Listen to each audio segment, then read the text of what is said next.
ஏசாயா 41:8-16 வாக்குத்தத்தமாய் தந்தார். அதில் 9வது வசனத்துல சொல்லியிருக்கிறது, நீ என் தாசன், நான் உன்னை மீட்டு கொண்டேன் என்று. இப்படிதான் ஆண்டவர் என்னோடு பேசினார். இன்னைக்கு உங்களோடு பேசுகிறார். என் மகனே, என் மகளே, நீ என்னுடைய தாசன், நீ என்னுடைய மகள், நான் உன்னை மீட்டு கொண்டேன். உனக்காகத்தான சிலுவையிலே மரித்த இரத்த சிந்தனை. நீ என்னுடையவன், என்னுடையவள், என்னுடைய பிள்ளை. என் ஆண்டவர் இயேசு உங்களை பார்த்து அன்பாய் சொல்லுகிறார். அவருடைய பிள்ளையா இருக்கும்போது எதுக்கு பயப்படணும்? நீங்க அவருடைய மகன், அவருடைய மகள்னு தைரியமா சொல்லுங்க. நான் ரட்சிக்கப்பட்ட பிறகு ஜெபிக்க போனா, எங்க ஆண்டவருக்கு போது ஆண்டவரே, ஆண்டவரே இல்லை, ஆண்டவரே உம்முடைய பிள்ளை நான் வந்திருக்கிறேன், உம்முடைய மகன் வந்திருக்கிறேன், அப்படிதான் ஜெபம் பண்ணுவேன். ஆண்டவர் ஒரு பிள்ளையோடு பேசுவதை போல இடைப்படுவார்.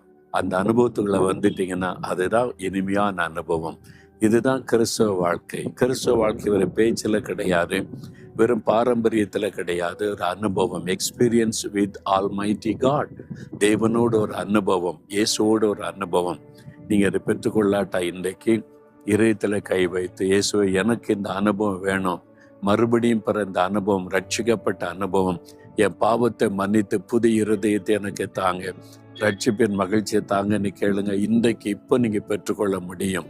இதயத்தில் கை வைத்து என் உள்ளத்தில் வாங்க, பாவத்தை மன்னிங்க, இந்த அனுபவத்தை எனக்கு தாங்கன்னு கேளுங்க. தகப்பனே, எந்தெந்த மகன், எந்தெந்த மகள் உண்மையாய் மனம் திரும்பி உம்மை உள்ளத்தில் ஏற்றுக்கொள்கிறார்களோ அவங்களுக்குள்ள இந்த ரட்சிப்பின் சந்தோஷம் வரட்டும், மறுபடியும் பிறந்த அனுபவம் உண்டாகட்டும். சமாதானத்தினால், மகிழ்ச்சியினால் ஆசீர்வதியும். நீ என்னுடைய மகன், மகள் என்று அணைத்து கொள்ளும். இயேசுவின் நாமத்தில் ஜெபிக்கிறேன் பிதாவே. ஆமேன், ஆமேன்.